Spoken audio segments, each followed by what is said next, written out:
ما يقدر الشيء، هذا الشيء متعارف عليه انه عيب. صراحة هذا الشرطي اللي واقف طول اليوم بالحر تحت الشمس لحتى ينظم السير بأحد المحافظات السورية بسوريا، بعد العناء وبعد عناء 14 عام رجعنا على نفس الموضوع اللي هو الطائرة. صراحة اليوم هذا الشخص واقف كل اليوم بالحر الشديد مترك أطفاله وناسه، واقف لحتى ينظم أمور السير.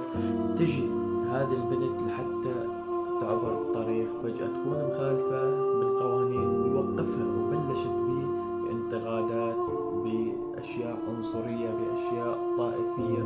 طبعا احنا ضد هاي الأمور بشكل كامل. إذا كان من دير زور، من رقة، من حمص، من حلب، من الشام، من إدلب، من أي مكان، من لاذقية، من أي مكان، لازم ننسى هاي الأمور بشكل عام بشكل كامل. نحن شعب سوري موحد، لازم الواحد ينسى هاي الأمور، لأنه صراحة الأمور هاي بتدهور البلد للأسوأ بدل الأفضل. لازم ننسى، نتكاتف، نصير إيد بإيد، يعني لحتى نعمر سوريا من جديد بعد هالدمار يلي حلت عليه. لكن ما بعرف من وين طلعت هاي البنت وبلشت بهذا الشخص اللي كلنا نفتخر به ونحطه تاج على الراس. صراحة عمر، يعني إذا جيتي للواقع بعمر أبوك، شلون يطلع من تمك هذا الكلام وتتحدثي هيك باتجاه هذا الشخص؟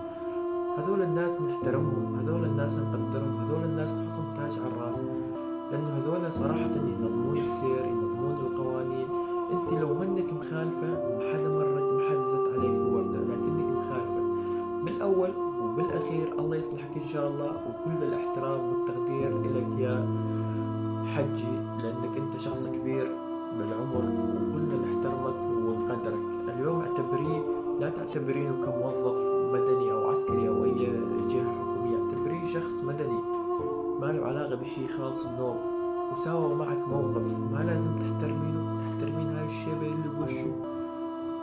على كل الأحوال الحمد لله رب العالمين، والله يحفظك إن شاء الله لأطفالك ولأهلك وناسك، وأنتي الله يصلحك.